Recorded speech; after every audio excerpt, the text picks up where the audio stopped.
अमेरिकी राज्य कैलिफोर्निया में अब तक की सबसे भीषण और भयावह आग लगी हुई है, जिसने अमेरिका ही नहीं बल्कि दुनिया के सबसे महंगे शहर लॉस एंजलिस को जलाकर खाक कर दिया है। जंगल की आग ने लॉस एंजलिस में ऐसा तांडव मचाया जिसके चलते अमेरिकी शहर लाक्षागृह में तब्दील हो गया और अब तो इस वाइल्ड फायर की तुलना परमाणु प्रलय से होने लगी है। आखिर क्यों, देखिए।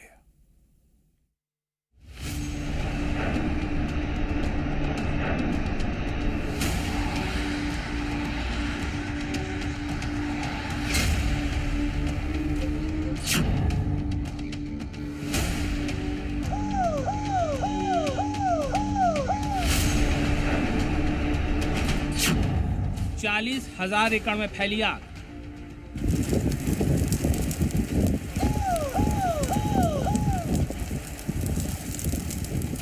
$29,000 एकड़ का इलाका राख।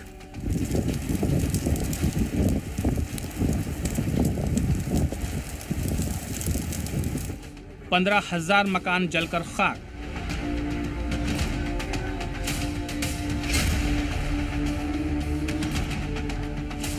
$10,000 इमारतें आगजनी में तबाह।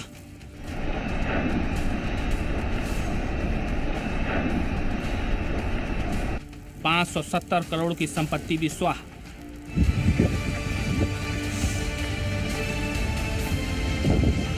बीते 100 घंटों से सुपर पावर अमेरिका का एक राज्य धधक रहा है। आग की भयावह लपटों में सुलग रहा है। ऐसा लग रहा है मानो आसमान से आग बरस रही हो। और इसी भयावह आग ने अमेरिकी स्टेट कैलिफोर्निया के काफी बड़े हिस्से को अपनी चपेट में रखा है।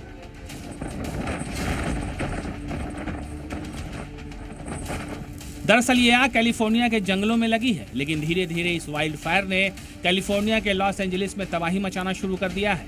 लॉस एंजलिस के रिहायशी इलाकों को अपनी चपेट में लेते हुए जलाकर राख कर दिया है।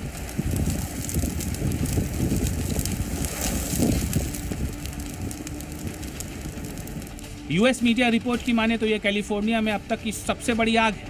यकीन मानिए, इस अग्निकांड में अब तक 10 लोगों की मौत हो चुकी है। करीब 1,80,000 लोगों को लॉस एंजलिस से हटाया गया है। आग बुझाने के लिए 7500 फायर फाइटर्स को लगाया गया है। बावजूद इसके लॉस एंजलिस में आग का तांडव जारी है। भीषण तबाही जारी है। इलाकों का राख होना जारी है। घर, मकान, रिहायशी इलाकों का खाक होना जारी है। अब जरा लॉस एंजलिस से सामने आई इस ड्रोन तस्वीर को देखिए। दूर दूर तक सिर्फ उजड़े मकान दिखाई दे रहे हैं। पूरा का पूरा इलाका जलकर स्वाहा हो चुका है। गौर करने वाली बात यह है कि लॉस एंजलिस के जिस इलाके में आग लगी है वहां समंदर है। बावजूद इसके आग पर बीते 100 घंटों से काबू नहीं पाया गया है।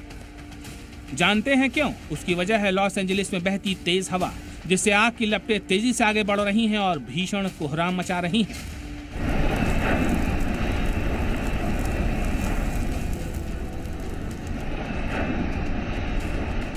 मौजूदा वक्त में कैलिफोर्निया का लॉस एंजलिस एक ऐसा लाक्षागृह बन चुका है जिसकी तबाही हूबहू किसी परमाणु प्रलय जैसी है, और यह दावा लॉस एंजलिस काउंटी के शेरिफ ने खुद किया है।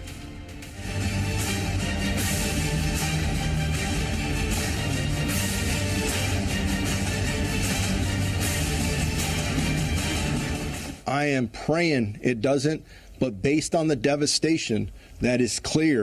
It looks like a bomb, an atomic bomb dropped in these areas. I don't expect good news, and we're not looking forward to those numbers. Los Angeles में लगी आग की तुलना एटमी धमाके से करना बेहद हैरान करने वाला है। ऐसे में आप भी सोच रहे होंगे कि क्या एटमी तबाही के बाद मंजर ऐसा होगा या फिर इससे भी ज्यादा भयावह। तो आपको बता दें, 8 दशक पहले अमेरिका ने जापान के हिरोशिमा और नागासाकी में एटमी हमला किया था। 15 किलोटन वजनी उस एटम बम ने बेतहाशा तबाही मचाई थी। पलक झपकते ही लाखों लोग मौत की गर्त में समा गए थे।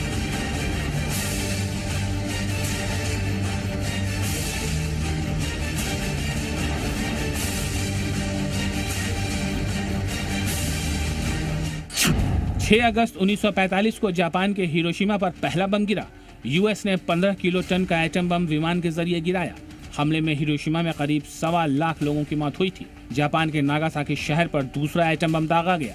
नागासाकी पर गिरा एटम बम हिरोशिमा से भी ज्यादा ताकतवर था। धमाके में करीब 80,000 लोगों की मौत नागासाकी में हुई। बता दें कि जब भी कोई न्यूक्लियर बम फटता है तो 10 लाख डिग्री सेल्सियस से ज्यादा की हीट जनरेट होती है। जो कई किलोमीटर में आने वाली चीजों को खाक कर देती है। धमाके में ऐसा प्रेशर क्रिएट होता है जिससे बड़ी बड़ी इमारतें ध्वस्त हो जाती हैं। न्यूक्लियर बम जब धरती पर गिरता है तो धमाके के साथ धुएं का गुबार उठता है जो मशरूम की तरह दिखता है, इसलिए इसे मशरूम क्लाउड कहते हैं। और जब यह गुबार फैलता है तब सैकड़ों किलोमीटर तक इसका घातक असर होता है। इसकी ऊंचाई एवरेस्ट की चोटी के बराबर भी हो सकती है और एटमी धमाके के बाद निकला रेडिएशन तो इतना ज्यादा जानलेवा है, इसका असर दशकों तक फैलता है।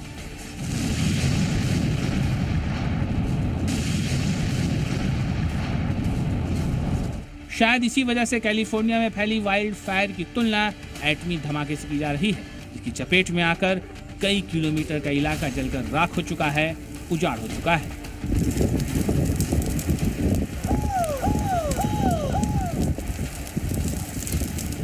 ब्यूरो रिपोर्ट, जी मीडिया।